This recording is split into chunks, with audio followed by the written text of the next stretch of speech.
Good evening, ladies and gentlemen. If you want to go ahead and take your seats, we will go ahead and start in just a moment. Thank you for coming out. Give yourselves a hand for coming out on such a beautiful day. Because of daylight savings time, of course, it's still daylight right now. So a lot of folks would want to be outside, but we appreciate you coming out. And this is going to be a very productive meeting and presentation. So once again, thank you for coming out. Let me introduce you. I want to thank you for joining us this evening for the Pike Family Strong Together Healthy Conversation for a Stronger Community. Now, this evening's conversation, which is being proudly presented by the Metropolitan School District of Pike Township Board of Education, will focus on Pike's path forward. We'll begin with conversations about Pike Superintendent search, an overview of the recent progress we've made, board goals, and an exploration of one potential option to fund Pike's path forward. Now, the community was invited to submit questions in advance, which have either been used to guide our discussion this evening. In addition, there will be time allotted to address the board later this evening. Now, our goal will be to keep our time as close to 1 hour as possible and to follow up with responses to all questions that we are unable to immediately answer. Now, I want to thank once again Board President Dr. Terry Webster, Vice President Regina Randolph, also Secretary Alonzo Anderson, and members Ronnie Ford, Nicole Kelly, Tamika Lomax, and Larry Metzler for inviting me once again to help lead this important conversation. Now, you may recognize the face, you may recognize the voice, or you may not know me at all. But my professional name is Tony Lamont, and as a student at Pike High School, which I'm an alumnus, I was known as Antonio Cosby, and to my real good friends, Ducky. So I want to let you know that I've had the opportunity working on the radio locally for the last 40 or so years. Currently, I'm on AM 1310, 92.7, 95.1 FM, The Light. I'm also the former announcer and host of the Hoosier Millionaire Show. You may remember that. And I'm currently an educator. I teach radio and television at Arsenal Technical High School. And I'm proud to say that this year I'm going to be inducted in the Pike High School Hall of Fame. So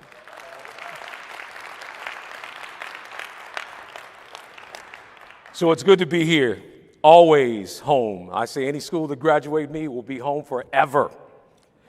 Now, it seems fitting to begin our conversation by talking about the search for Pike's next superintendent. So I'd like to invite the board president, Dr. Terry Webster, if you'll join me here at the table, sir.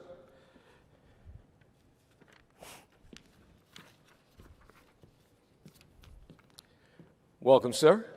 Thank you. So if you want to grab this mic, we can actually have a seat. There you go. That's all yours. All right. Can you just let me just get it? Yeah, I'll let you. Yeah, I'll sit over here. That way, so I won't have to turn. That way. Absolutely. All right. So, got a few questions for you. All right. So, first of all, selecting someone to lead a school district is probably one of the most important duties entrusted to a school board. Now, can you tell me how the Metropolitan School District of Pike Township Board plans to manage this process? Yes, I can. So just give me probably about 5 to 6 to 7 minutes to answer this. I'm going to go in a roundabout way, and I'm going to come back in and answer actually all of those questions that I was supposed to answer. So if you just bear with me, then we'll get to that. But first of all, let me just thank the entire community and express on behalf of the entire board the gratitude for you all actually showing up tonight. We really appreciate that. This is our second forum, town hall, as I would say, and you have shown up tonight, and we certainly appreciate that much.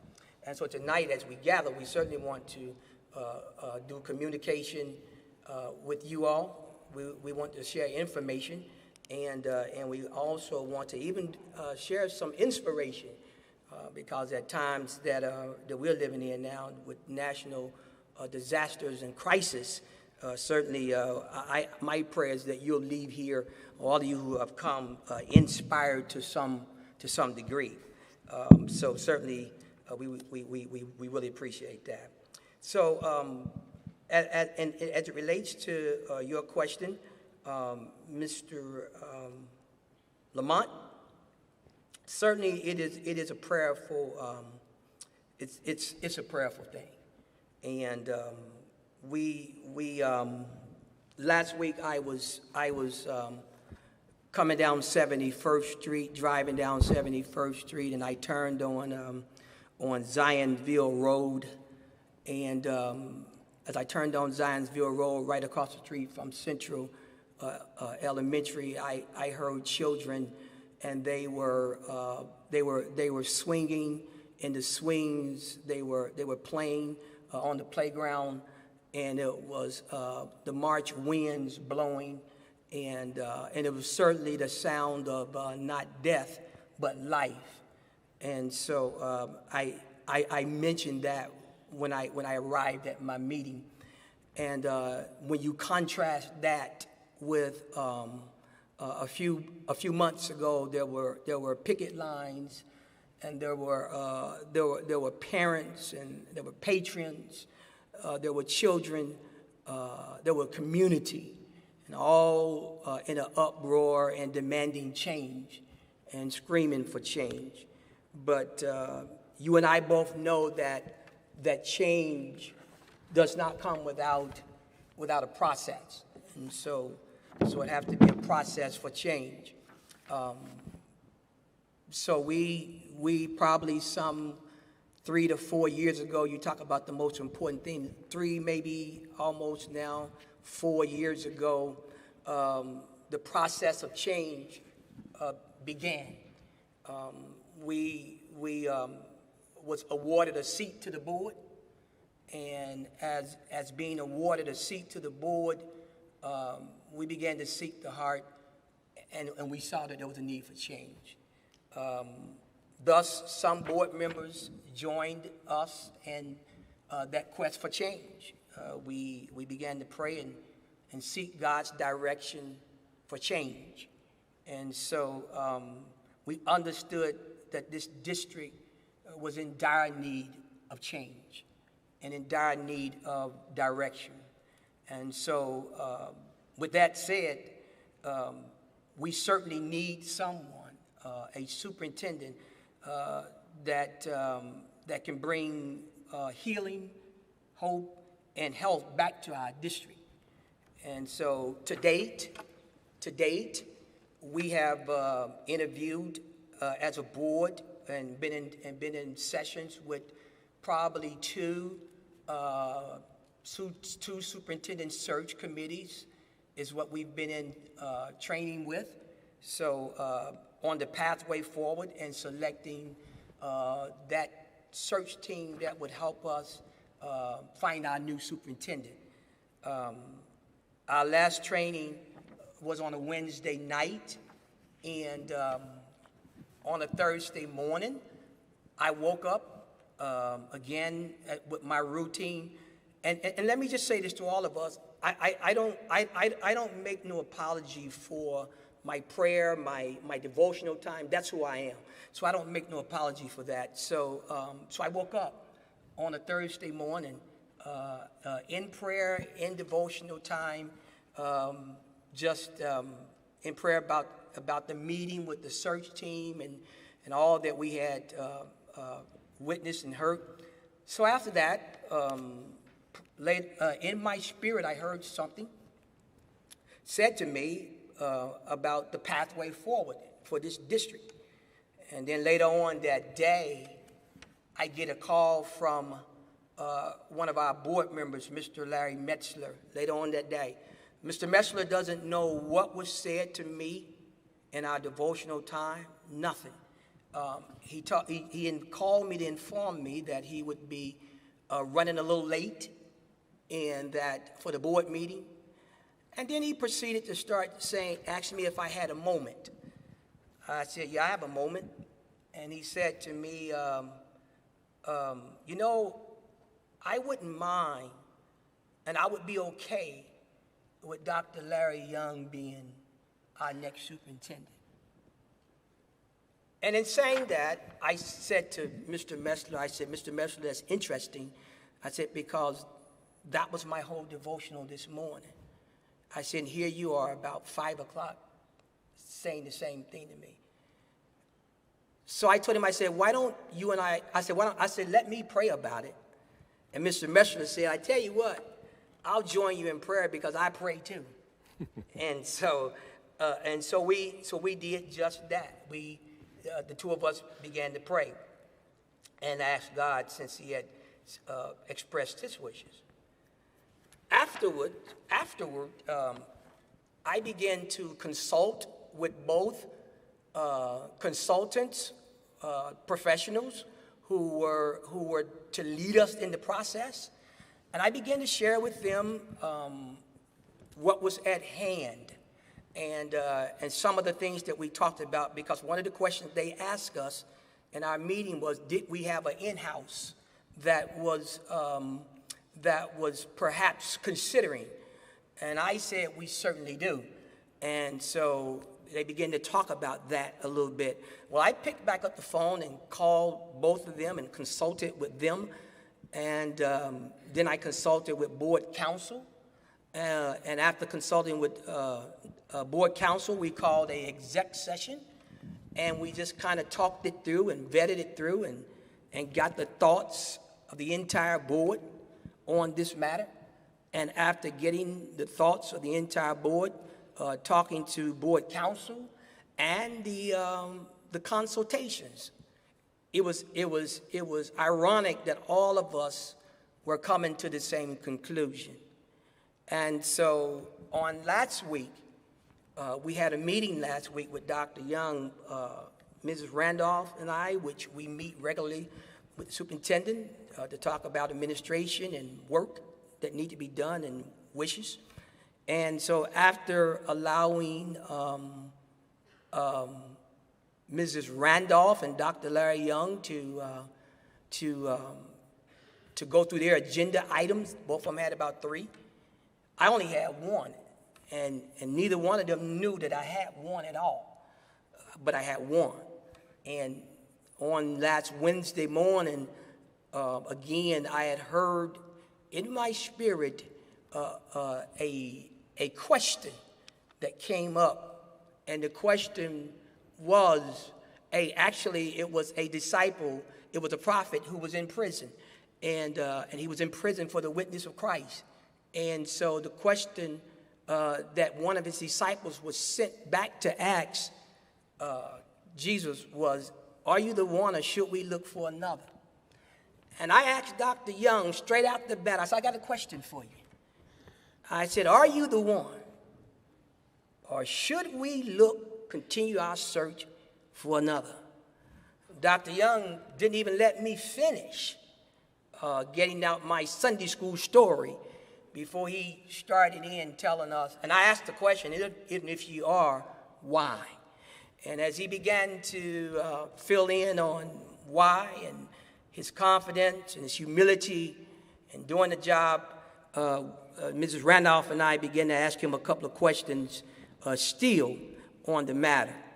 And so a couple of things the consultants said to us, they said to us, why, if you have an in-house, someone that you've vetted, you know that they can do the job, they can get the job done, they love the district, in fact, he said, that's how I became the superintendent at my school. I was promoted from in-house. And he said, if you have someone that could do the job, why get candidates' hopes up high if you're going to circle right back around to the guy that you know you're going to give him the job anyway? He said, don't do that. That was one thing they said. And then second of which they said, then some folk may be applying and they're risking everything and you still going to hire in-house. So as of tonight, tomorrow we have a exec session that we're meeting in to discuss the path forward for our superintendent. And we had one last Wednesday, and Wednesday before last, I think, and we'll have one tomorrow to discuss what wishes are and what wishes should look like. And And of course, it's a whole board decision, but what we would like to see is that we discuss Dr. Larry Young tomorrow, talk about what we see in him, and hopefully we can get him on the agenda for, because he is our only candidate at this point. And hopefully we can get him on the agenda for vote or disapproval by the next board meeting. So long way around, but that was kind of, I think all of us were in agreement that this is the thing that should be done for the district.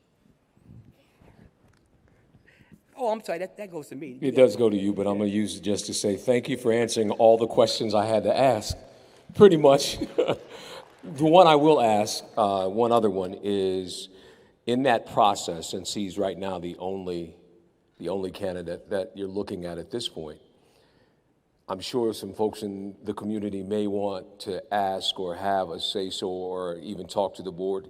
Can they do that? Will they have an option or opportunity, and how can they do that? Thank you. That's a good question. Actually, tomorrow the board meets in an exec session, and we'll kind of go over some of this, and we can hash it out then as we talk to the remainder of the board on what their wishes are. But one thing the community must, again, understand that the community elected us as officials. And so as in electing us as officials, I think that it is the board's responsibility to hire the superintendent. So, and here we are at March already, middle of March. And so we don't want to continue to go into the rest of the summer. We think that the sooner we get our superintendent on board, the better they can be prepared for the next school year. So depending on how long that takes, if it's not a long thing, then probably we can have some input. But we do understand that the onus is upon the board to hire a superintendent. Absolutely, sir. Thank you very much. Let's hear it for Dr. Webster. Let's hear it for him, please. Thank you, Dr. Webster. And it's great information to know that you've put a board together that can make the decisions that are significant for this township. So thank you once again for that information. Made my job real easy. I appreciate you. I'm now going to invite Board Vice President, Mrs. Regina Randolph, to join me to discuss some of Pike's recent progress and the board's goals.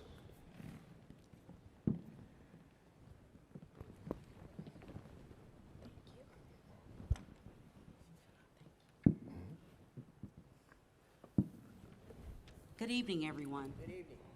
And good evening to you. I have known you for quite a while and did not know that you were an alum of Pike. Yes, ma'am. So thank you for hosting our second forum tonight. Graduated when they only had one building. What's that, in the 50s? Oh, No, see. Sorry.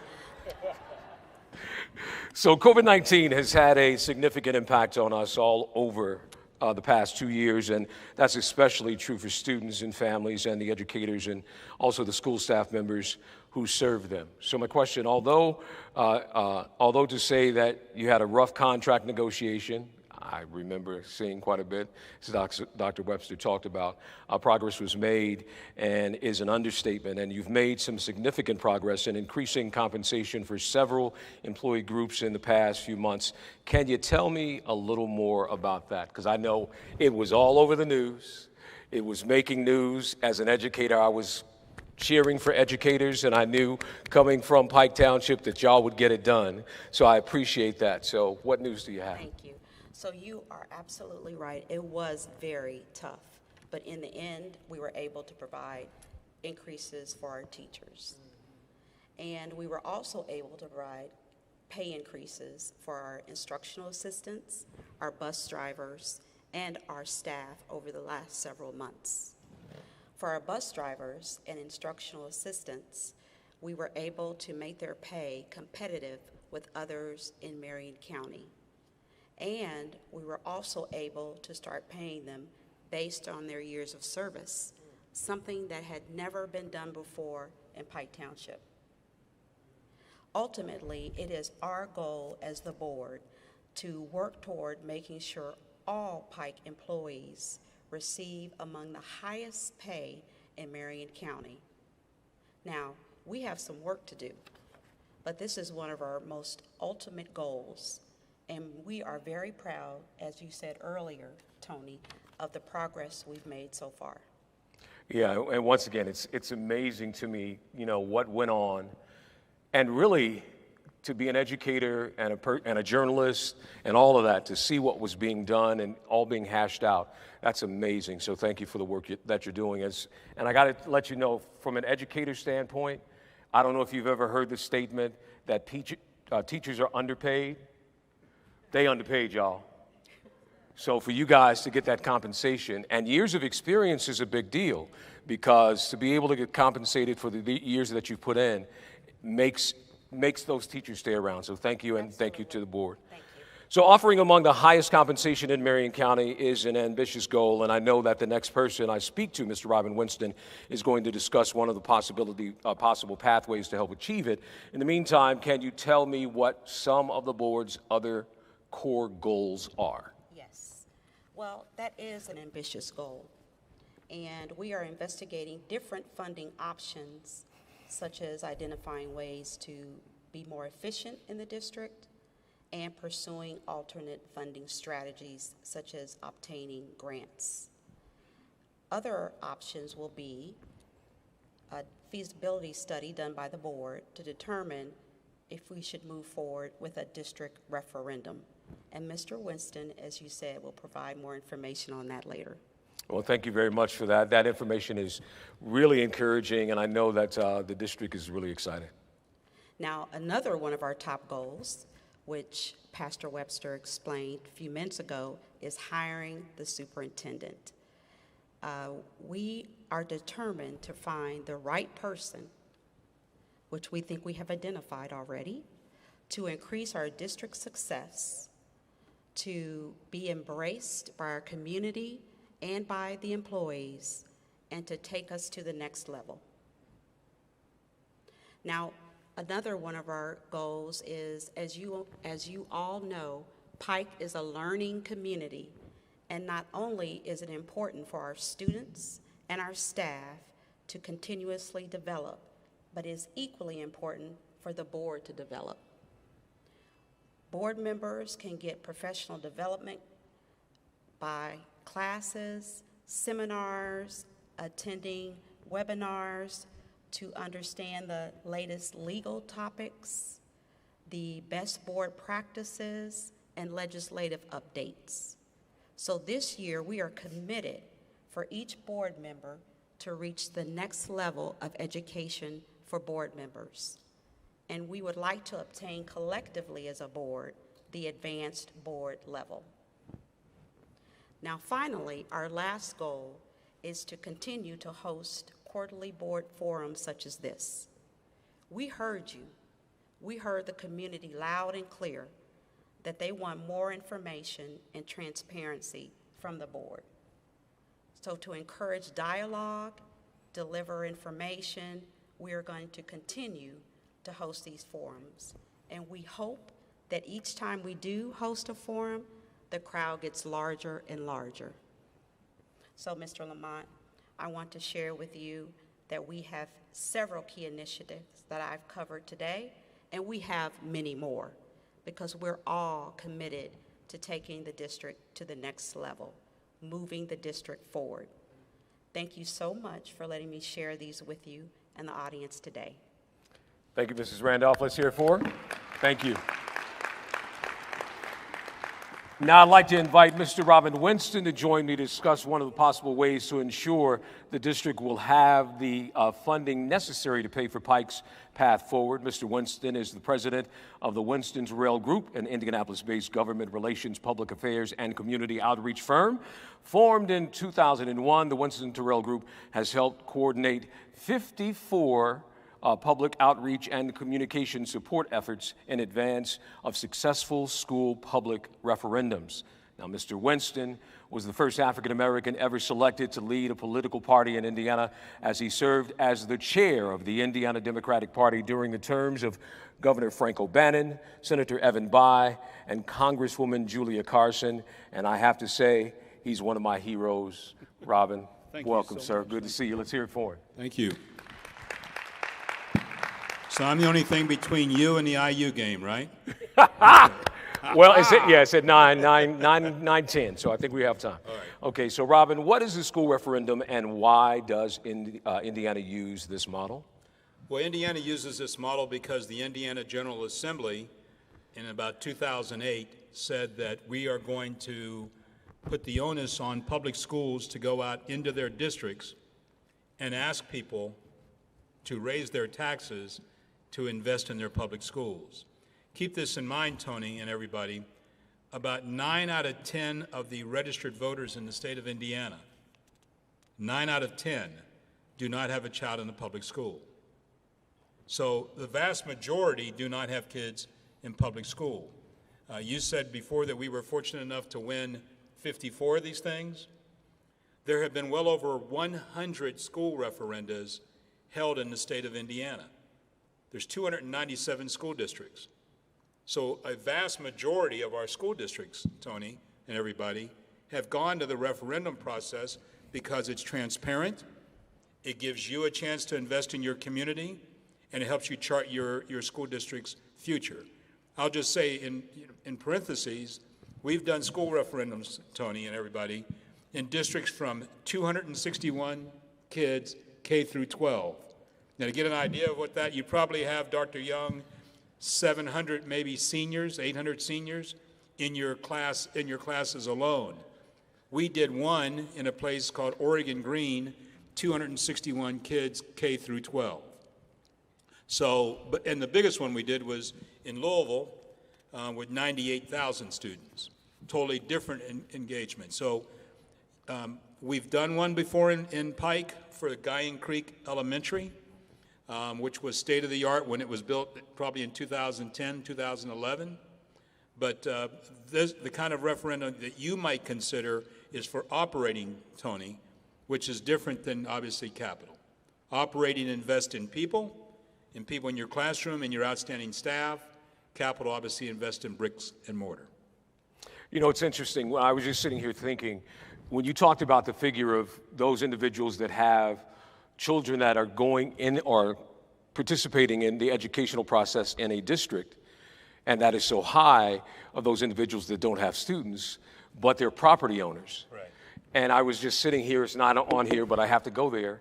The thing that's really surprising is a lot of times when you talk about raising taxes in a community for education and you don't have a child in the district for education, but it's the school that brings up your property value because the educational level is working very hard. Right. Speak to that a little bit, because a lot of people will sit here and go, well, I don't have a child in there, I don't have a dog in the fight, but really, they do, don't they? Oh, they absolutely do, because the one thing that I'm sure everybody in this room knows is the value of your property. You know how much your mortgage has already been paid for, or how much is still left on your mortgage. So knowing that the value of the school and the quality of the schools have a direct correlation, Tony, to property values. Think about it. If the school district was failing, if the buildings were in disrepair, you're less likely to want to live there, or more importantly, for the people that have a home, less likely to have somebody come by and want to buy it from you. So it does have a direct correlation in that. I'll give you an example. In Washington Township, we did their school referenda. Total money spent is going to be $470 million on new construction. That is 10 renovated schools, 3 new schools, and an early childhood center. You go down Harcourt and you'll see a new elementary school that replaced an old 1950s, 60s type, where John Strange used to be on 62nd Street. Is no longer going to be an elementary school because there's a new school there. Go to Michigan Road and Kessler and see a new Crooked Creek. Go in front of the place on 86th Street where the offices are, and you're going to see an early childhood center. And that's not only, and this, please keep this in mind, folks. In this county, there are 11 school districts. 11 school districts. All 11 have done referenda. All 11. The only one that hasn't done one has been, and they lost it. The only one that's got one active now that's not one is Franklin. We've done 9 of the 11, Tony. The only ones we haven't been part of were Speedway and Franklin. but we've done 9 of the 11. These communities, Lawrence, go drive down 56th Street.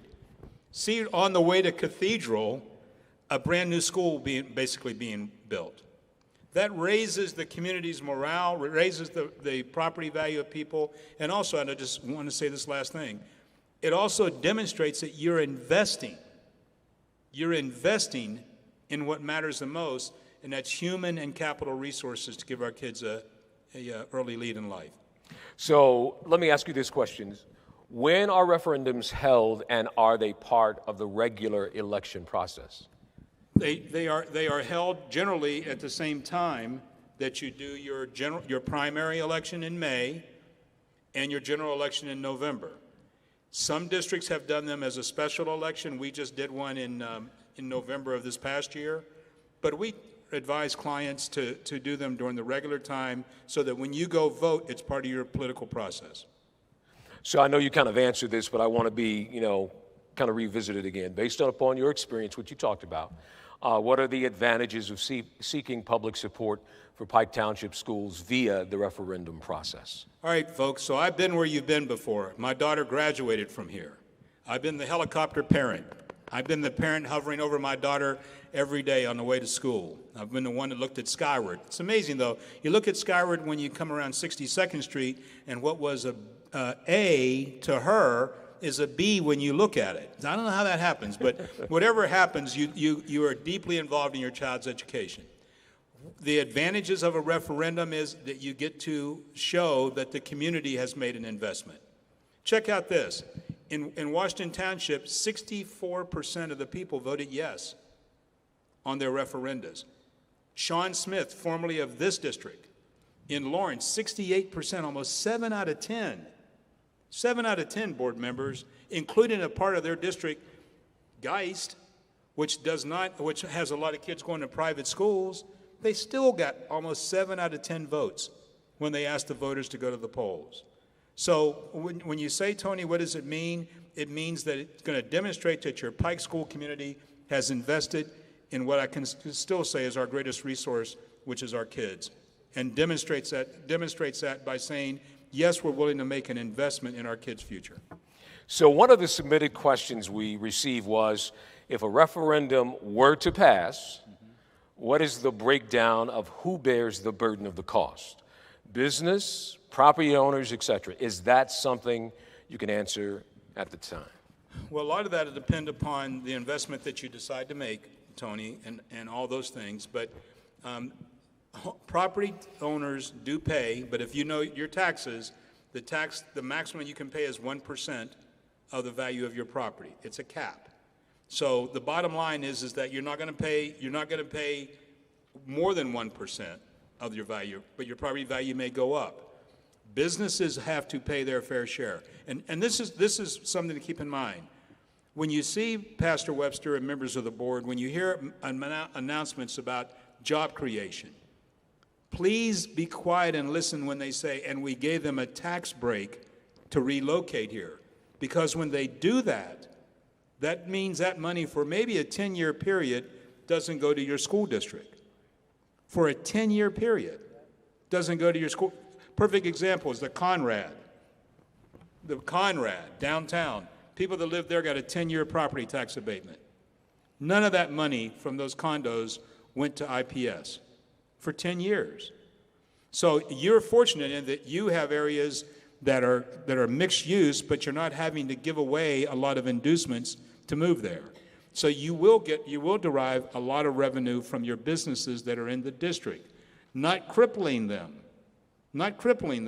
but making them an investment in a better community. You know, and this isn't on the script either, but I was just thinking, when I was thinking about the referendums that I know that have passed, and of course you've worked on getting passed.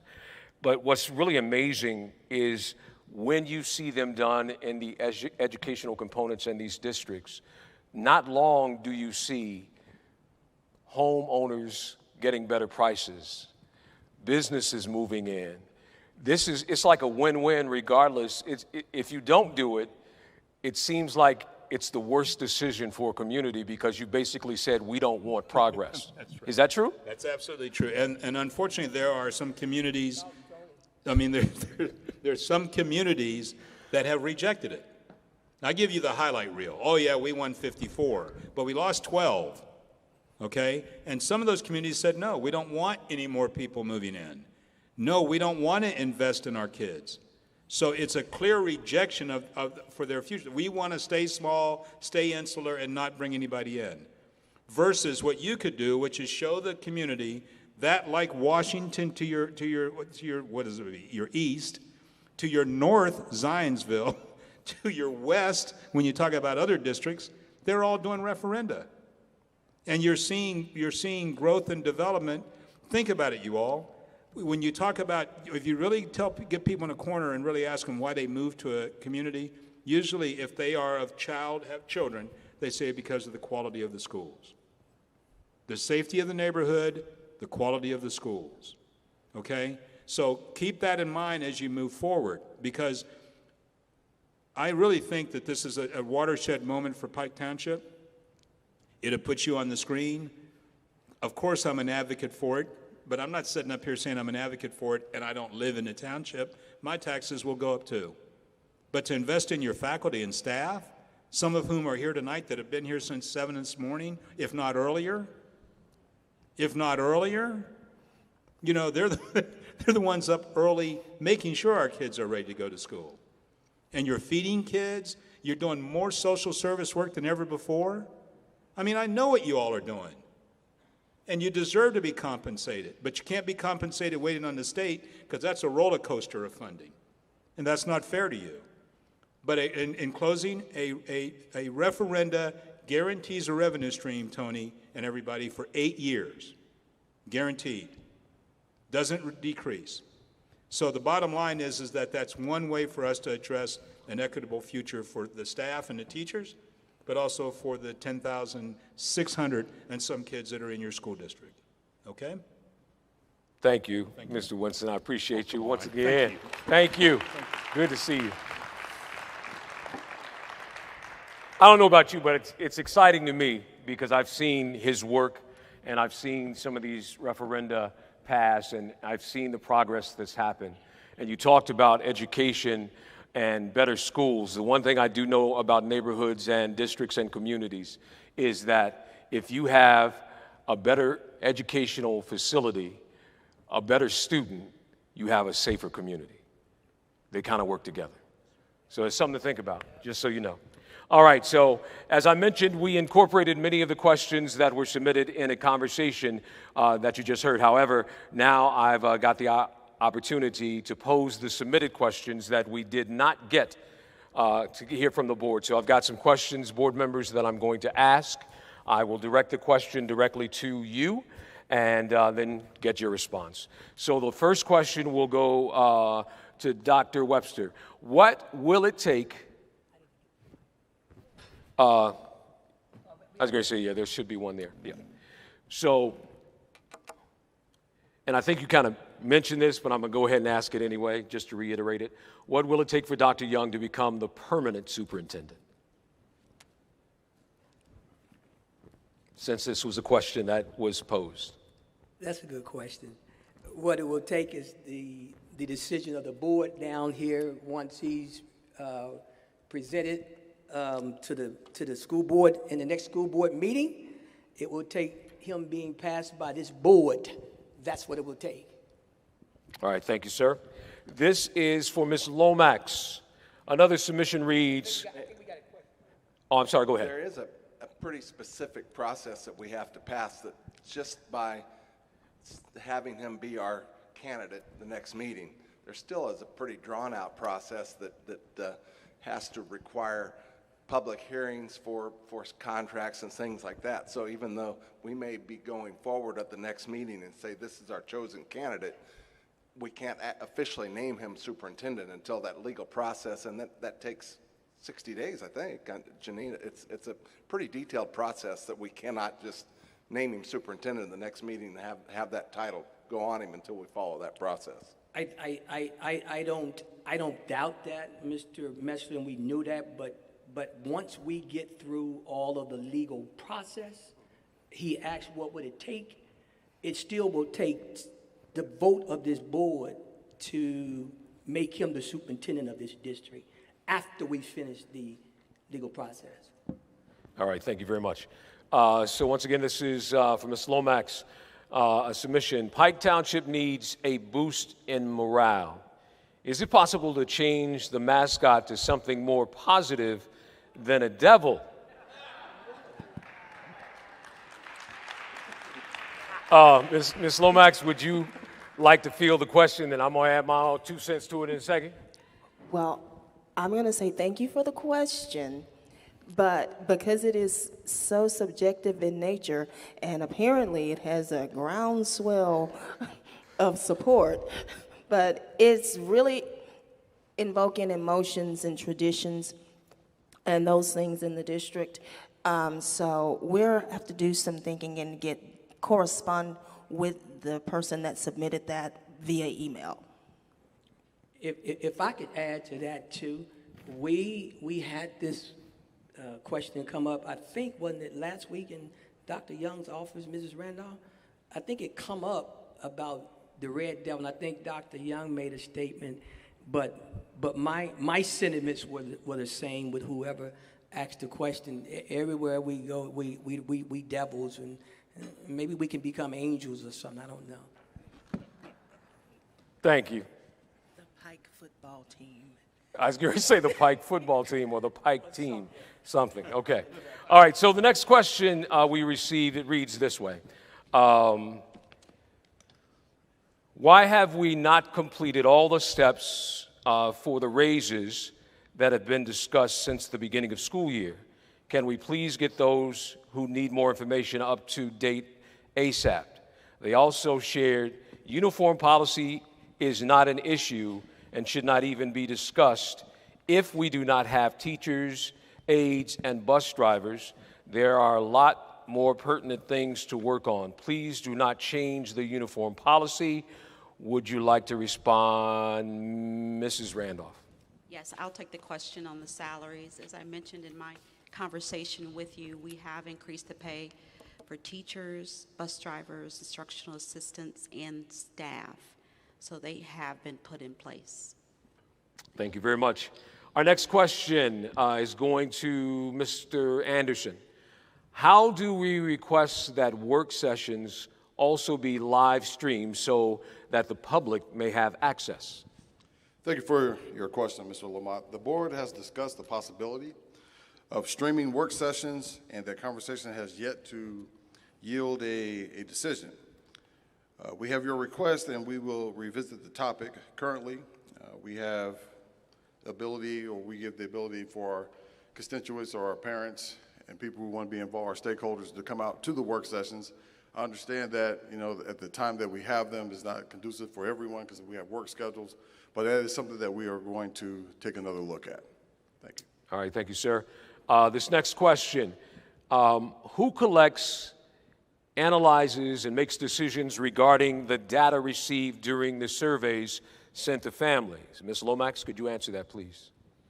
So that depends on the content of the survey and the purpose of the survey. And most times, though, we will get a report to the board from Dr. Bishop as she's given the information and disaggregated the stats, et cetera, et cetera. But it really depends upon the specific nature of the information that was being sought in the survey. Okay. This next question is to Ms. Kelly.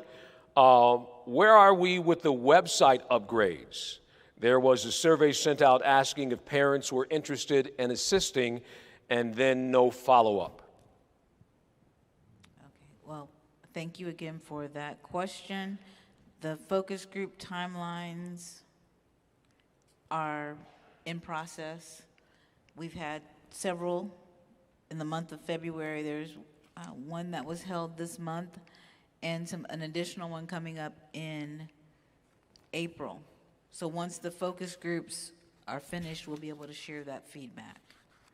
And an update will be done in a report to the board by the May 12th meeting. So we should have additional information at that time. All right, so the next question, Mrs. Randolph, I probably think that's probably you.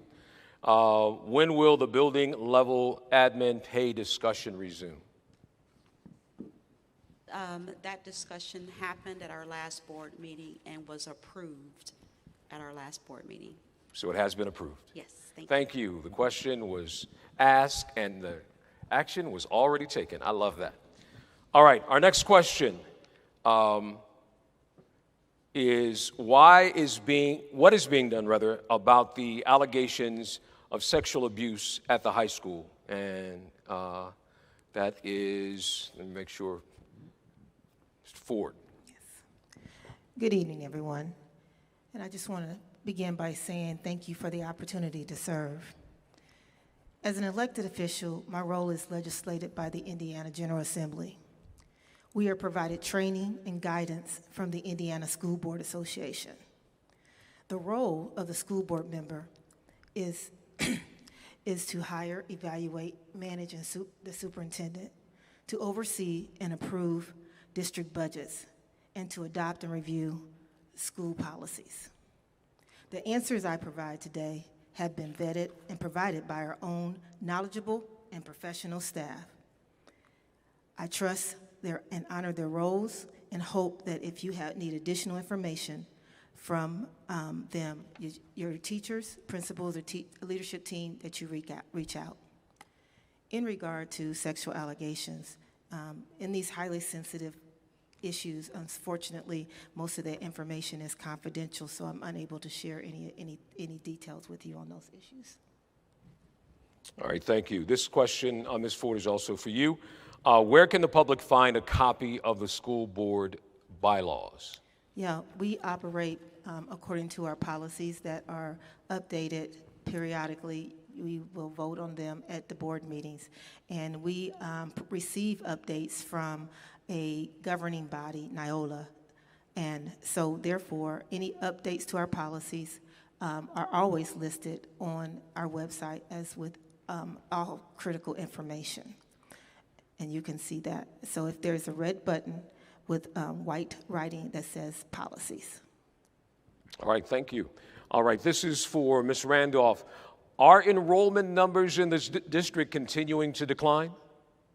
You know, that's a great question. And that's a phenomenon that's happening not only in Pike, but across Marion County.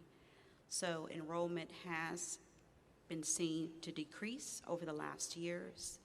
I will say Pike's rate of decrease isn't as strong as some of the other districts, but we are seeing increases. Now, I do think some of it was due to the impact of the past few years with COVID, and we've lost some families due to various reasons impacting that. But really, only time can tell how we will rebound with our enrollment over the next few years. Our next submission reads, there was talk about removing the boundaries and offering magnet programs at the lower school level. Is this still on the district's radar? Ms. Lomax.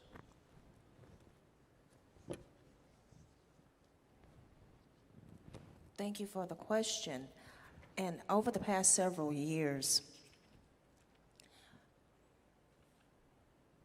over the past several months, the board has received presentations regarding magnet programs or reimagining what the magnet situation in Pike would be.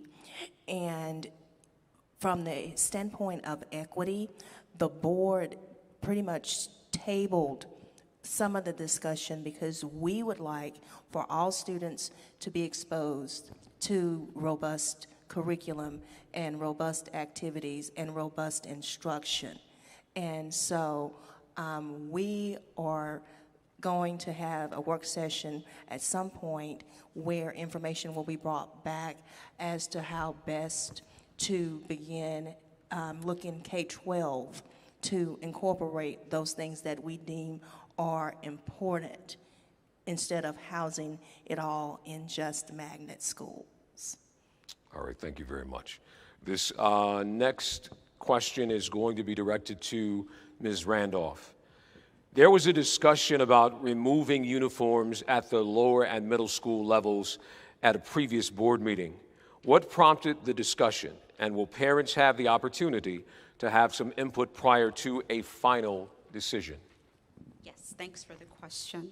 Yeah, this was brought to the board a few board meetings ago because of many questions that have been directed to the district concerning this topic.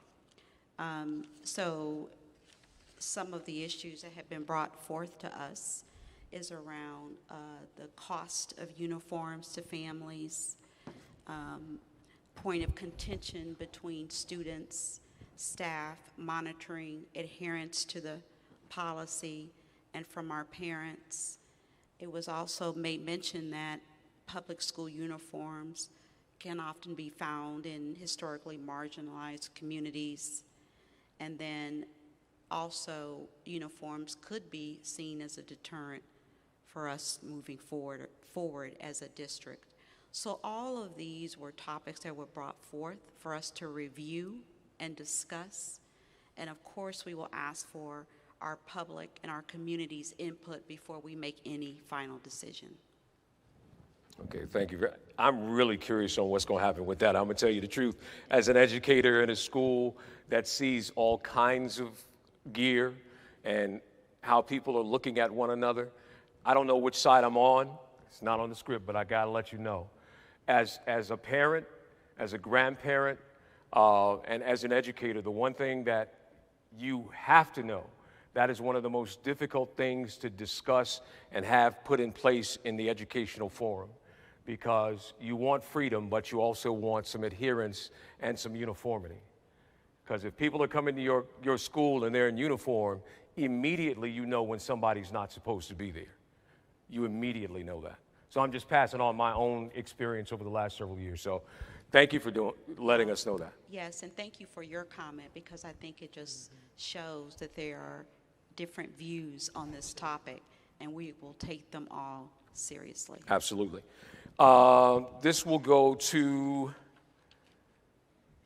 let me see, Ms. Kelly.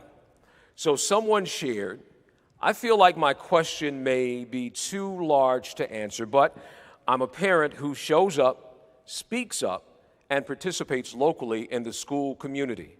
How can persons in this community support and help to rebuild the school system? All right, again, thank you for the question. Parents are always, I stress always, encouraged to be involved in the PTOs and at the child's school, or volunteer at any of the activities that are going on in the school. Anytime volunteer activities are mentioned. And there's also opportunities to join district committees involving all various levels on the district. And then supporting the Pike Educational Foundation, which many of you were able to do this weekend, and we thank you for that. And so that, which does support the classrooms and students. And then just sharing the positive things that are going on in Pike. Just continue to share that with those in your community, and in the positive messages through newsletters, social media, all the ways that many of you do that already. And attending meetings like this, and then also board meetings and our work sessions are open to the public. So you're also invited to attend all of those functions as well. Well, and I was going to ask a follow-up question, but you really took care of it, because that same person asked, they're an action person, and they wanted to know how they can constructively help. So you just mentioned that. So thank you very much. I appreciate that. And Tony, if I could jump in on that. Yes, sir. Also, we have been involved in the community with Pike's Dad's Club. We reinstituted that over 10 years ago. I don't know if Mr. Seidella is here or not, but the COVID-19 hit us and we kind of backed off.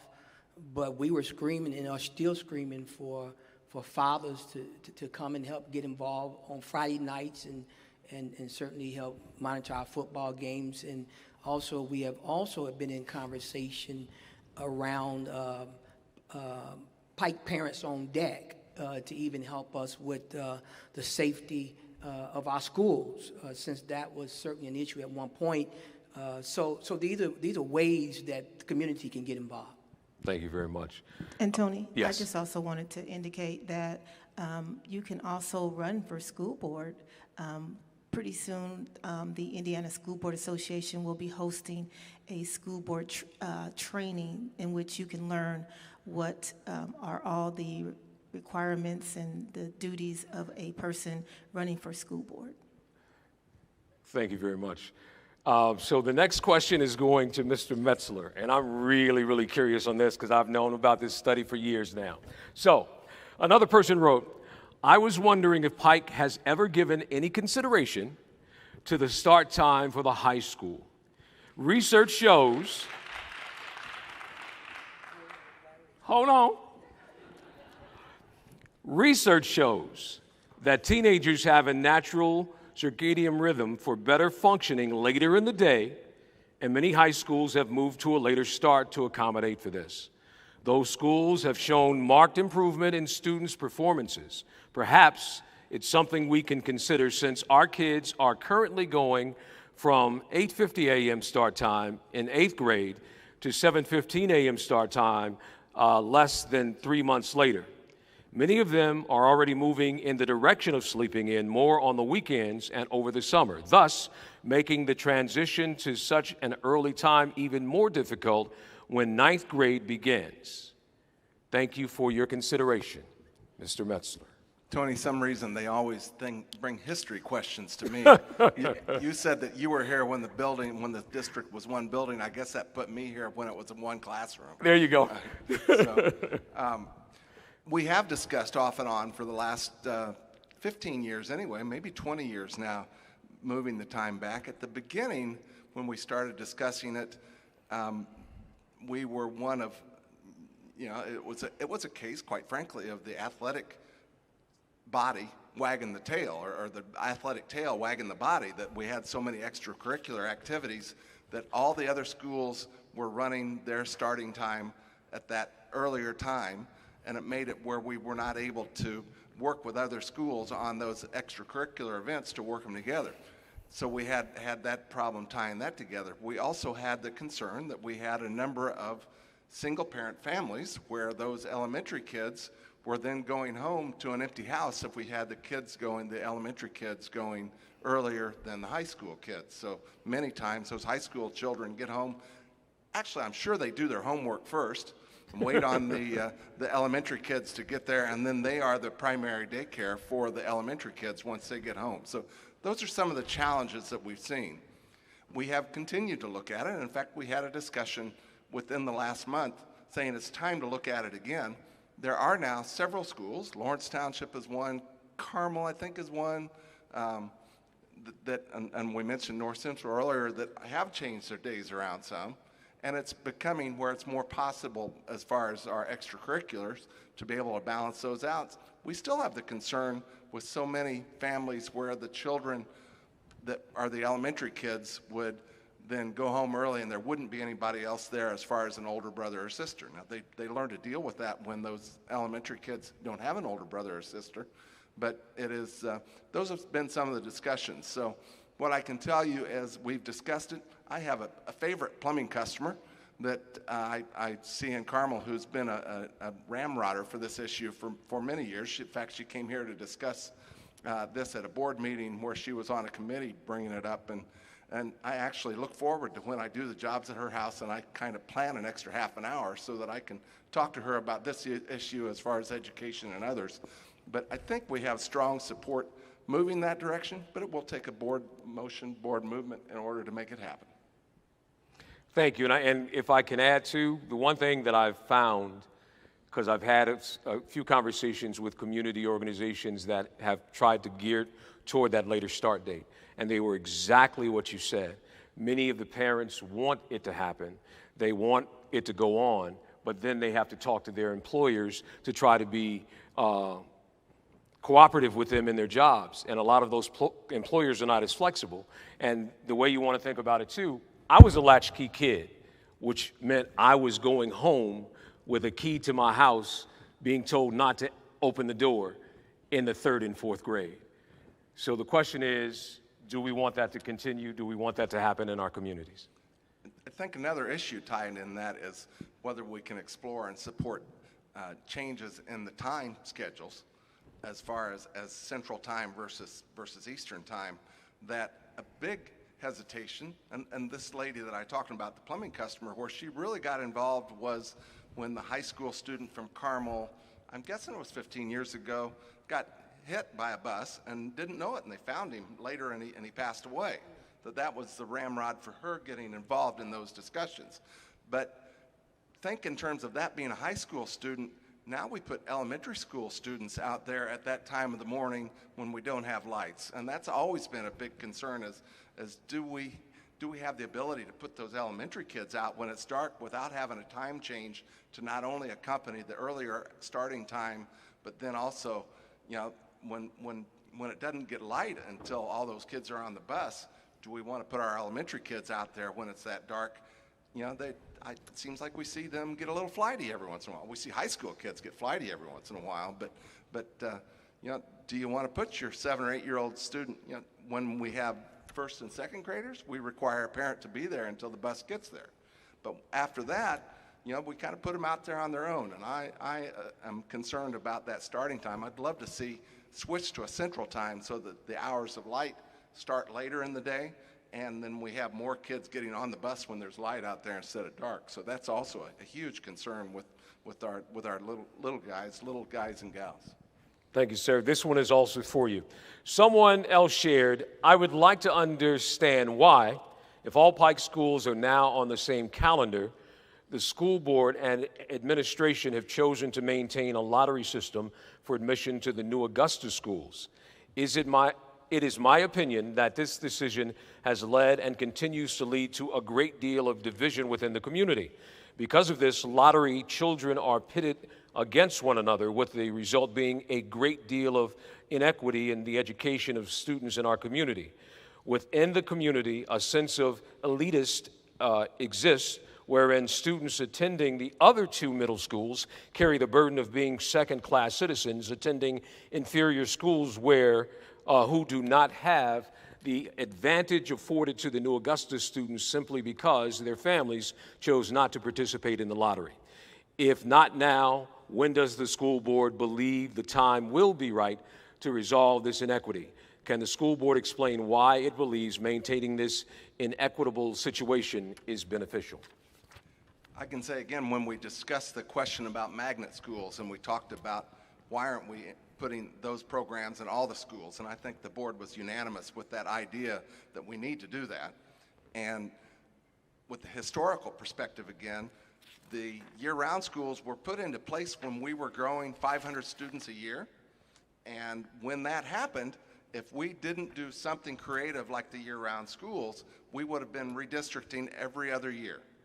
And by putting in the year-round schools where we were able to place students in those schools and increase some transportation expenses, but we were able to put schools in those particular schools by their choice, and it made it so that the only redistricting we did was just pinpoint redistricting because we had to do some balancing, but we never in that 25 years since then have we had to do a district-wide redistricting. And as a board member, I kind of get scared when I hear people start talking about redistricting because I've never heard of a district that did redistricting that didn't go through some pain that was a part of it. So now we are now past that cycle where we are growing 500 students every year. In fact, we're concerned actually about a little bit of a negative growth.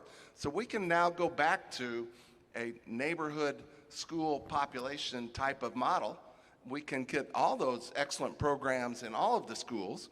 And I chuckled when we talked about this at the meeting. I was sure that I could see the transportation director smile underneath his mask when we mentioned the potential for cost savings by eliminating all these trips going back and forth. So I think that it's not something that we can make overnight, but I think that we are going to explore the magnet programs.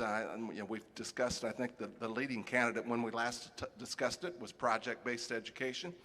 I think that we can move forward to that. It'll be a step-by-step process, but at that stage where we start implementing that, I feel fairly confident that we will take a step back, relook, and go to more of a neighborhood model rather than our model where we have 6 neighborhoods and 3 separate elementaries, and then the same thing with the middle schools, so we can make them go more to their district with a little more refined transportation areas.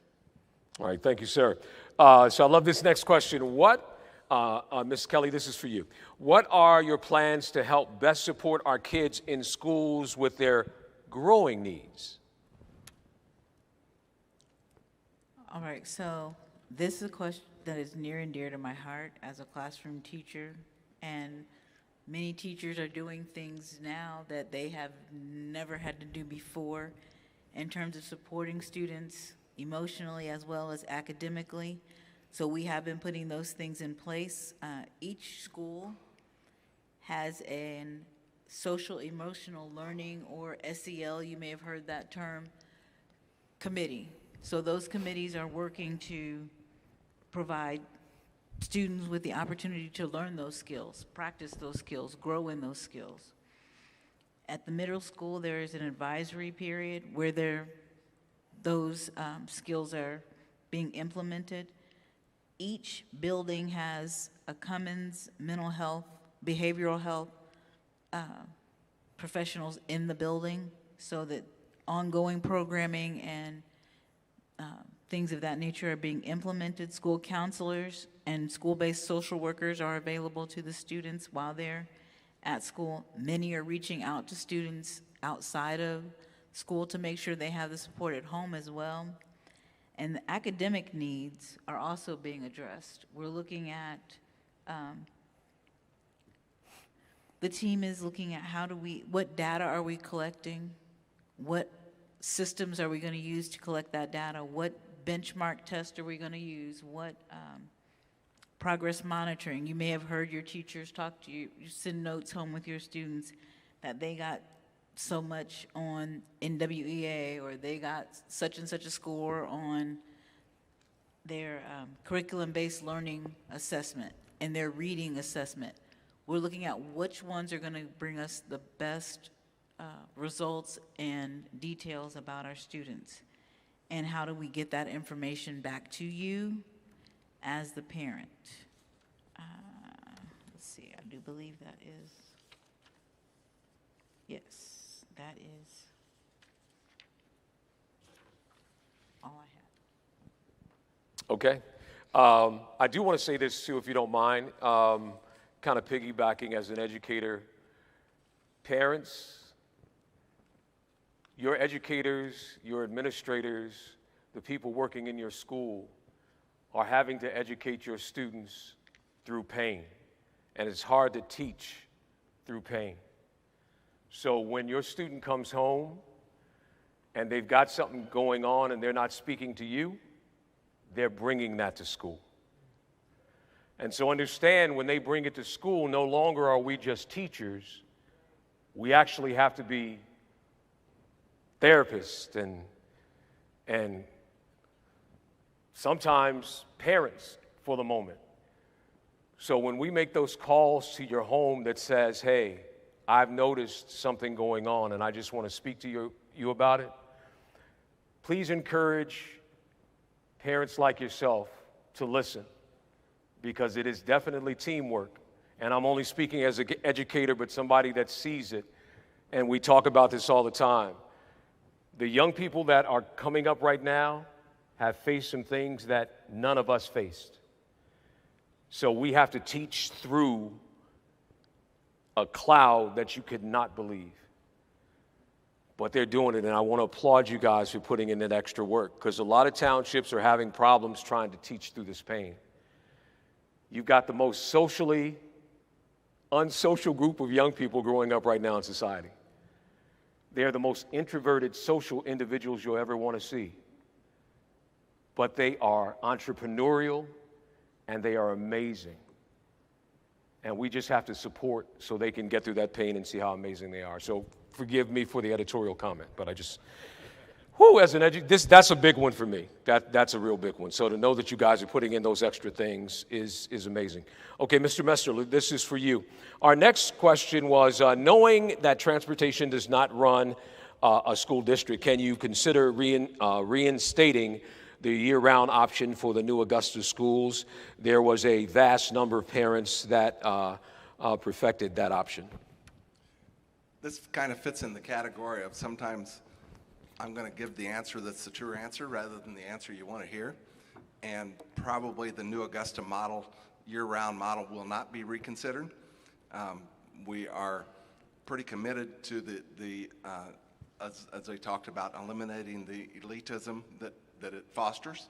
And we are also committed to the fact that it costs more money to put different schools on different calendars.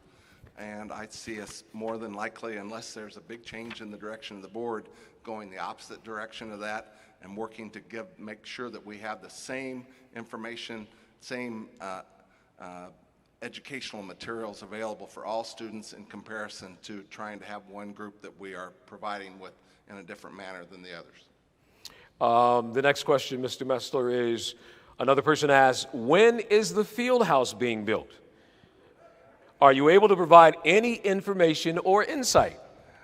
I can tell you that there is probably not anybody on the board that is more curious about that than I am. The field house has been put on the back burner. Obviously, it became a hot button when we were talking about negotiations. I can tell you that it is something that I intend to continue to pursue. We have plans put together for where it can go and how we can do it. I'm hearing from our strength and conditioning coach that the weight room is already not going to be big enough because he's building a program that the weight room that we have in the current plans is going to need more expansion. So we have a need. When we start looking at athletic directors and how they're having to figure out the practice schedules for the different groups of students, the baseball coach is already saying, when can we get in there hitting balls during the middle of basketball season? There is no doubt that we have a demand for that facility. We joined the MIC conference, and that's now been 10 years ago. And I believe we are now the only school in the MIC conference that doesn't have some facility that is comparable to a field house. So, if we're going to play with the big boys, we need to make sure we provide facilities that is comparable to what the other big boys have.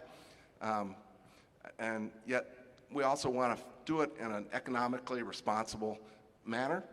We are pursuing whether we can get some name sponsors for that particular type of a building. But it's all a big process, and quite frankly, it just definitely got put on hold by COVID. Thank you, sir. Let me see. The next question goes to Ms. Lomax. So, someone else shared, my question is, what is the district's plans to get up the graduation percentage, especially for the black students, which makes up a majority of the school's population? Also, what will be done to boost up the school overall rating?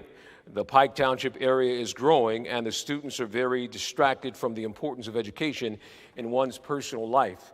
The students aren't doing the small things like turning in classwork or homework.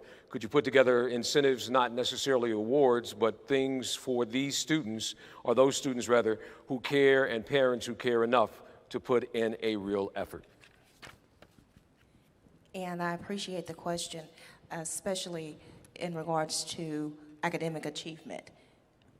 And we know now for Pike schools that Pike's graduation rate for our African American students is 89%, while the state average for Indiana is around 78%. And so, yay, rah, us. We do want to see it go higher, and there are things in place that I'll get to in a moment to impact that. But we know Pike continues to be an A-rated school. And so we are still going through making sure that teaching is effective and that learning continues to increase along with the graduation rates, students earning college credits and certifications. All of those things play into the school rating, and they are in place at the high school, I know. And I would say that there is, as Mr. Lamont alluded to, a trauma-informed world right now in a school, in a classroom. And I can speak to that because I still am a teacher by day, by trade. And COVID has had an impact that we won't know really for some years to come down the road. And it has, the way that it has affected teaching and learning and the way that students even perceive education, you know, when they've been home and then in school, so on and so forth. But what we have at Pike that I would encourage parents to look into, yes, there are incentives and awards, there's honors, there's, you know, we honor the top 30, there's honor society, there's cookouts, there are different things that students can take advantage of when they're in good standing, but there is also about 50+ clubs and activities after school at this high school that students can get plugged into and become a part of. That is what energizes them. That is what energizes them to stay on track and to do their homework and assignments. They connect with their friends and they connect with a caring adult, and all of it becomes more real and more important to them. If you are concerned about your student in that regard, I would encourage you to look at the list of clubs and programs and get them plugged into something. That is important.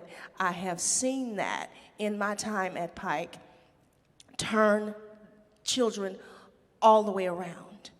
They still come back and tell me about it. I'm not making it up, right? I'm a teacher. I'm not just playing one on TV tonight. So trust me with that. There are programs in place and great adults that are there to help students and mentor them, to come along beside them. And if you are seeing that kind of struggle or, you know, lack of motivation in your student, plug them into something different. Absolutely. Yeah, I'm just listening to what I'm going back to 89% and an A-rated school. So I guess the question is, Pike should be an A+ school and graduate 100%. Because I know some schools that aren't A-rated and definitely don't graduate 89% of a community. So congratulations to you guys for what you're doing. Believe me, that's something to applaud. All right. Wow, I didn't know those were the figures. So, Mr. Anderson, will we continue to have flex days even though we have the ability to teach virtually? Thank you. Great question. So,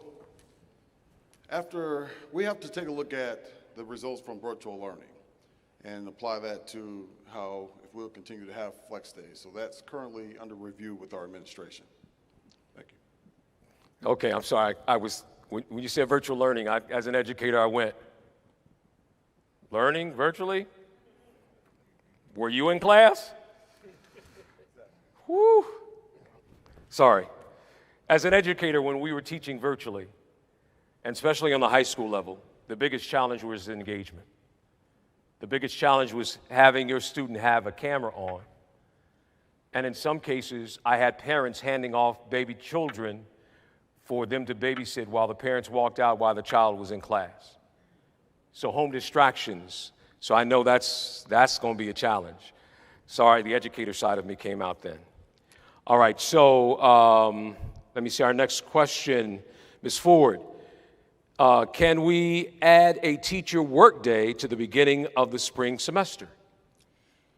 Well, in consideration of that, for this year, the 22-23 calendar was approved by the board in January. But if teachers, should a teacher's workday be considered, the calendar would need to have a student day added to it to meet the 180-day requirement. Thank you. Dr. Webster, someone asked, What can we do to make our schools safer? What can we do to make our schools safer? Let me see. Okay, we can keeping our schools safe is a priority. Safety falls under multiple categories such as physical and social, emotional. The district recently formed a social media committee to help students, staff, and others, families manage their challenges with the association and the social media students.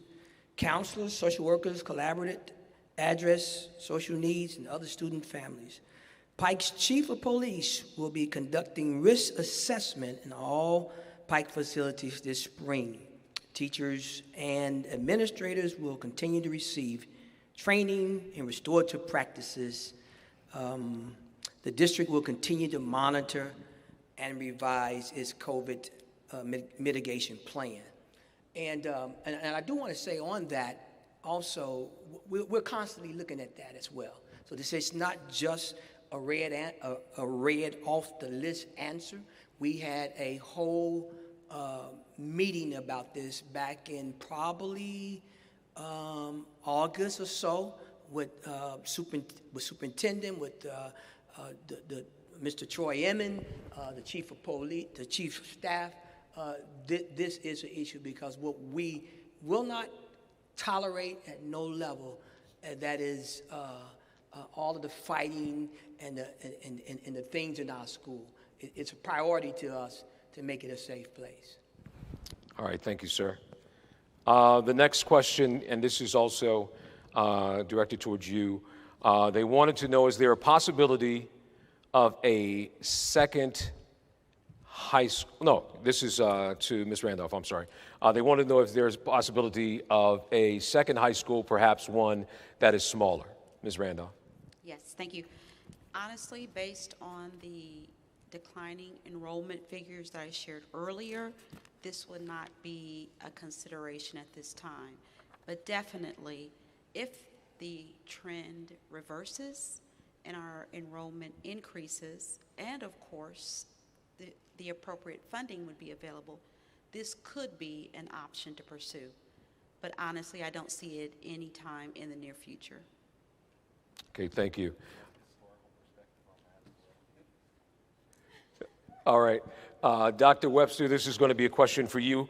How can we offer students more opportunities for their experiences at Pike to be enriched? For example, Napa used to offer a variety of programs during intersessions that allowed students to explore creative interests.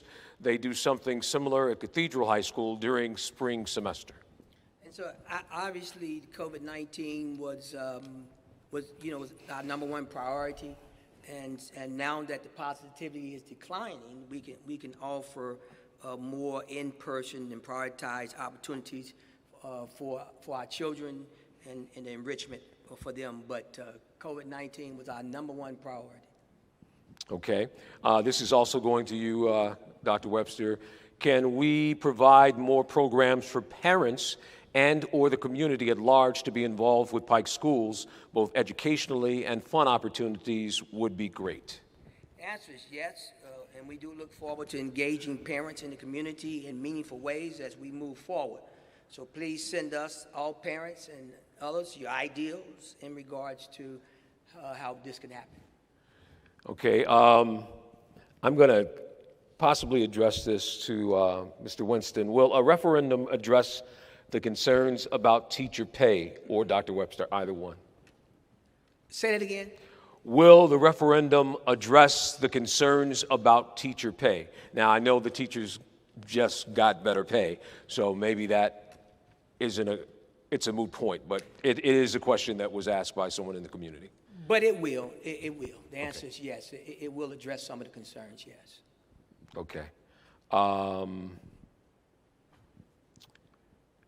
Ms. Lomax, will these community forums happen regularly? Yes, and I want to thank everyone for coming out. tonight, this is such a better turnout than for the first one.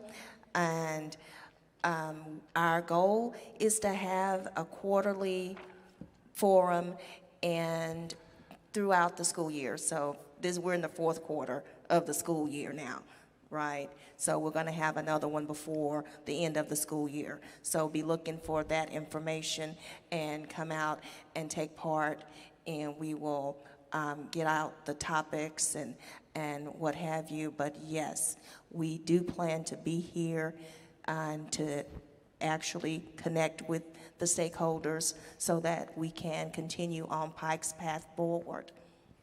And Ms. Lomax, this is for you again. Last but certainly not least, someone shared, hello, I recently learned from my second grade teacher that in class the students type 70% on their laptops and write 30% on paper. This all is regarded as writing. Can the standard be changed so that children will write more in class and use laptops significantly less in class? Our children's ability to manually write has been significantly impacted due to e-learning during the pandemic. And I want to thank whoever submitted that, the concerned parent. There are several issues there, but I want to start with and encourage everyone with this. For classroom issues, instructional issues like this, please start with the building, the principal, and find out what can be done there at the level. We have coaches from the district that can come in and help and work with teachers in particular situations, because this sounds like a particular classroom. And it doesn't sound like it's everybody, every day, everywhere. So that is a watch out for me as an educator, as a coach, yes. Right?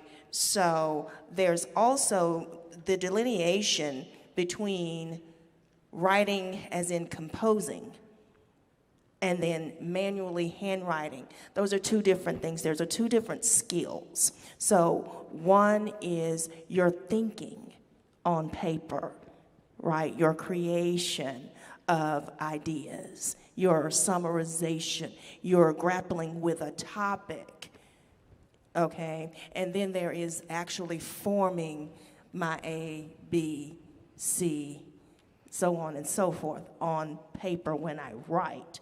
So let's make sure that we understand those are two separate things. And so the amount of time spent practicing actual handwriting may not be necessary for the digital world that the students are in. And we're not saying that there shouldn't be a balance, because we are encouraging teachers to make sure that there is some balance between the screens and the pen and paper tasks. But we want to use the best method for the task at hand and to know what that is, right? Thank you very much for that. And I piggyback on that because I teach radio and television. All my students have to write out stories on an interactive notebook, but they have to enter what they've written and type it in to be submitted to get credit for it. So both things are going on. And even on a younger level, it also gives you the opportunity to have your critical thinking skills be used as you're writing those things out, but then complete those thoughts as you type them in and submit them for your lessons. So I think, as you said, the balance definitely works out, and they're getting it. I want to thank everyone who took the time to submit a question in advance. Now, with the time remaining, we would like to invite anyone who would like to address the board to step to the microphone to do so. We would ask that you identify yourself, refrain from any personal attacks, and adhere to a 3-minute time limit. Maybe, do we want to stick with 3 or we want to go to 2? 2 to 3, okay. As I mentioned earlier, if your comments include a question that a board is unable to immediately answer, we will provide a response following the forum. So, of course, you'll step to the mic and once again, identify yourself, then ask your question. Hi, my name is Brian Gornick, local resident, parent, and business owner. It's more of a comment than a question. as I've reflected on what's happened here in the recent past, wondered how did we get ourselves to that point where, all of our issues are being blasted across the state. And it occurred to me that any organization has a mission and values that guide us. And not just guiding in the hiring of that important position and that important person, but also on what that person does and their decisions. So I looked at our mission and our values. And if you don't have it up, I just want to hand those out to them. It's great, they're great, but there's, I think, something really important that's missing. And, throughout my life, I've heard a lot about how we need to change or adapt our education to meet the needs of today and tomorrow. You hear about facilities that need to meet the needs of today and tomorrow, and programs, and maybe even a focus, whether it's STEM or the arts. But it occurred to me, especially in light of our issues here recently, is that I rarely ever hear of the kind of educator that's needed to meet the needs of today and tomorrow. And so as I look at our values, I don't see that informing us going forward. And I think that's a really important thing to consider. In our current values, as stated, the teacher, the educator, is mentioned twice. One, in the context of the kind of plans that they need to make. So it's more about the plan than the teacher. Is it creative? Is it planned? Is it strategic? Is it evidence-based? The other area talks about learning opportunities for students and teachers and community. In the context of teachers, that comes to mind professional development or continuing education or workshops or conferences. That's important because our teachers need to be learners. That's really crucial. But I'm reading into that. I don't see something here that says these are the kind of people that will meet our mission. Third, or the fourth one, says students are actively engaged when learning is authentic, interactive, relevant, and thought-provoking. That's kind of a passive way or an indirect way to talk about our teachers, because really in a classroom or school environment, it's the teacher that really facilitates that.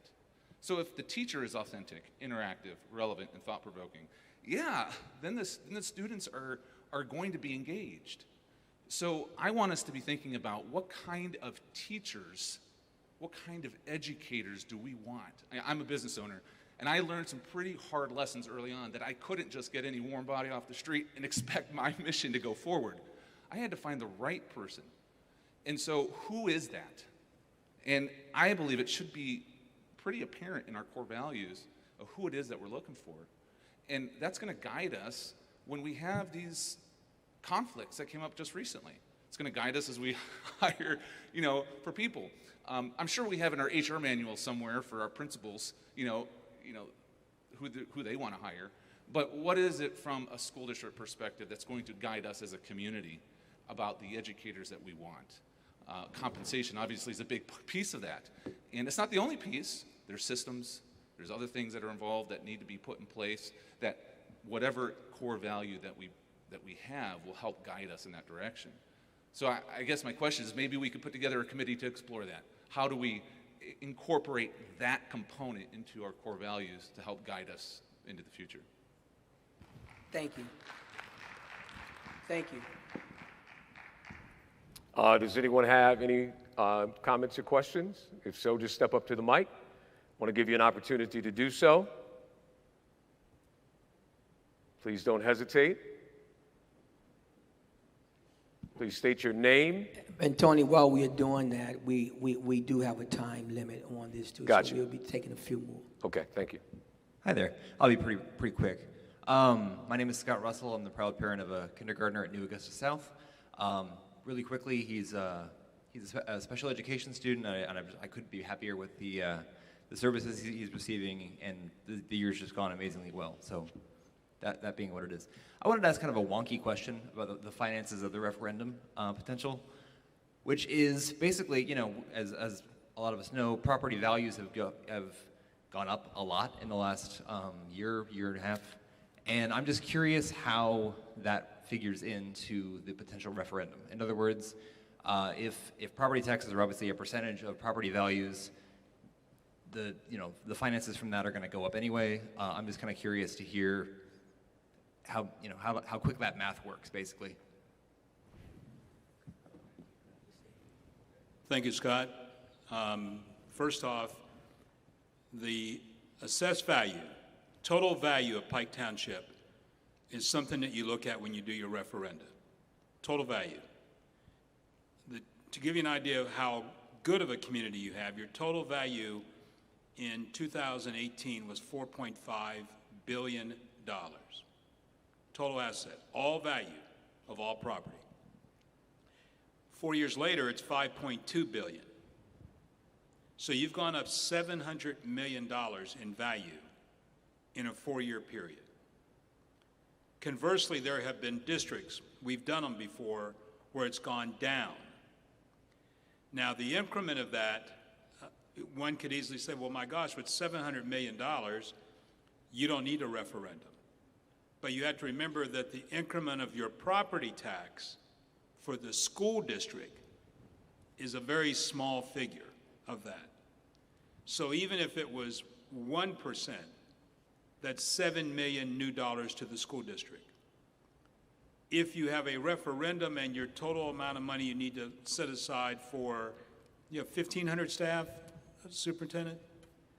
1,600 staff, you had to set aside $8 or $10 million a year.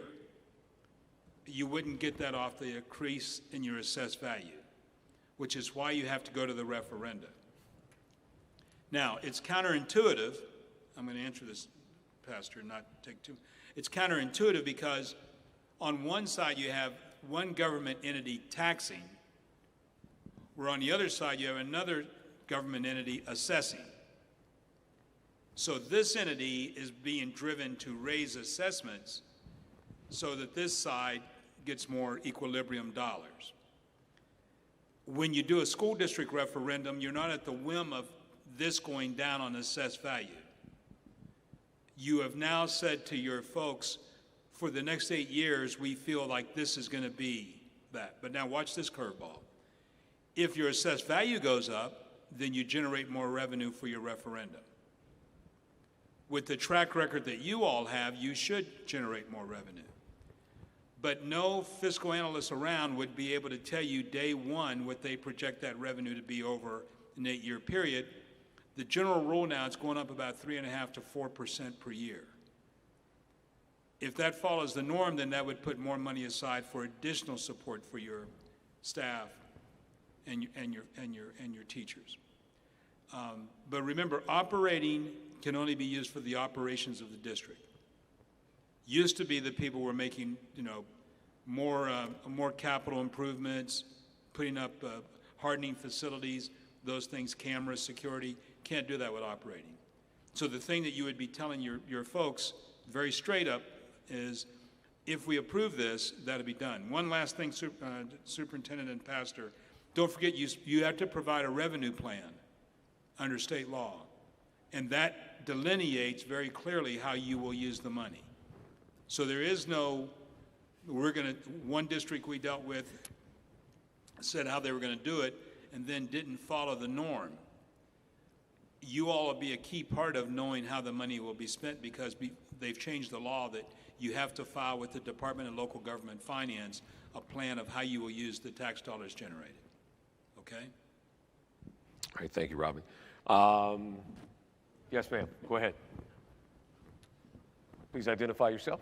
Good evening, my name is Neva Martin, and I think you've answered my question, but I came in a little late, and I have to apologize. I'm not up as I would want to be on all the issues with Pike, but I'm getting there. So my question is, the teachers' pay and the assistants and the staff, which is great, has increased, right? And competitive in Marion County, that's what I heard, correct? And so my question is, so the referendum, so is this increase like a stopgap measure until we get to the referendum and it passes? How do those two, how are they married? What am I missing? Was that clear, my question? So yes, the referendum is to be, I would say, a buffer that we can use. As mentioned earlier, the funding from the state has always been unpredictable, and to make sure that we can keep up, right, with what we've given the teachers and increase and continue to grow, keep up with the cost of living, we feel that a referenda would be one of the funding options that we could leverage to make that happen. Did I answer your question? Thanks. I think we've got time for one more question. One more? Anyone? Go ahead and step to the mic, sir.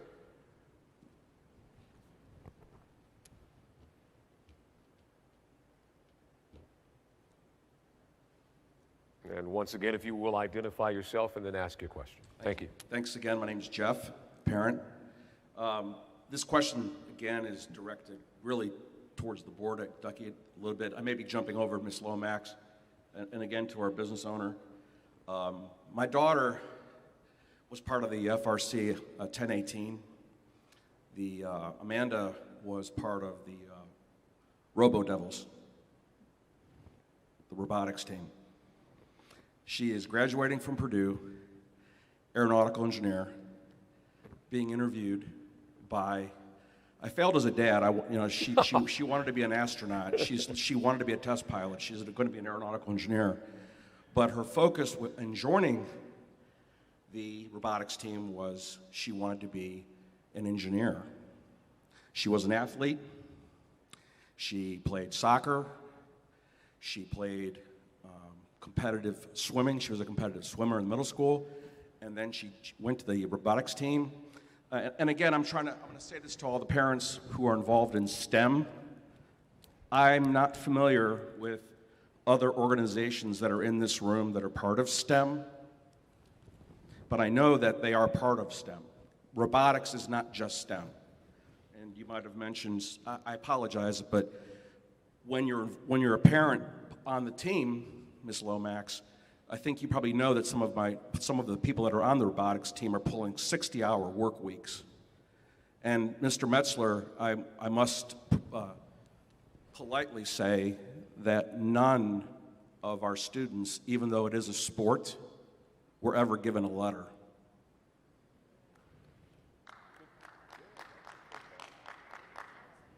That's hard. When my daughter sees, again, my daughter was a soccer player. She played at Pike. She played with the Pike Soccer Club. And she almost joined the Pike soccer team here.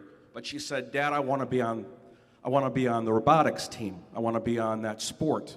And Dad, I know I'm not going to get a letter for it. And I was on the team for 4 years. I've been working with Mr. Secor to try to get her a letter, Robin. And I still haven't. My daughter's a senior. She's graduating. She's going to be graduating this May, but she's never gotten her letter from the school. Mr. B, Ms. Nassar, Ms. Beard, all of the mentors, Ms. Lomax, that you talked about, all of the parents that helped with the robotics team. And I'm saying this to all the parents here that are a part of STEM, but I don't know who you are. So this is really all of us who are part of STEM. And the business owner that you mentioned before, when the governor's talking about having graduates come out of these schools, he wants them, I guess I want to ask the board, how important is STEM? And I look at our robotics team now, and my baby girl was part of HOSA. Forgive me, Ms. Randolph. I can't, we're a house divided. I mean, she's going to be probably looking at IU. Amanda's Purdue, but baby girl's going to be going to IU in medical, and she's part of, how do I say it, gang? HOSA? HOSA. What is it? HOSA. HOSA. HOSA. Yeah. Do you know why that she's no longer part of HOSA? Was because the teacher that was part of HOSA is no longer there. Mr. Brodehoff retired. I don't know if you, does the board remember Mr. Brodehoff? I don't. Does anybody remember Mr. Brodehoff? You know, Mr. Brodehoff was the mentor, part of the robotics team that motivated my daughter to want to become an astronaut. My daughter wants to build a wood shop in her garage because of Mr. Brodehoff. It's Mr. Brodehoff and the mentors that have been part of the robotics team. We love our robotics team. We've been to World twice. I don't know if you guys remember that. I don't know if the board remembers. I don't. Well, I'm just asking, I'm just wondering if the board remembers that when Miss Flora was our superintendent, that our team went to World twice because of the parents, Mr. B, Miss Beard, Miss Nassar, all of the effort that went into competing, Mr. Metzler. Mr. Metzler, the robotics team is a sport. We are a sport too, but none of our kids have gotten letters. All right, thank you, sir. Appreciate it. You're addressing that at me. I know, I'm just. Program. Yeah, I know. The letter program comes from the individual areas. There is a letter program, for instance, for the performing arts area, and it's funded by those individual areas. That those monies for the letters don't come from the district funding. They come from the athletic department for the athletics, from the band boosters for the performing arts. So I guess as a board member, I'd say, man, that's really great. It's a great idea. Let's put a group of parents together that are in charge of that to put an organization together that will start a letter organization for that particular group. Copy that. I'm completely in support of the Robo Devils. I'm really good friends with Mrs. Huffine, who started at the Guyan Creek. I have pride stories of my own as students that have become engineers at Purdue.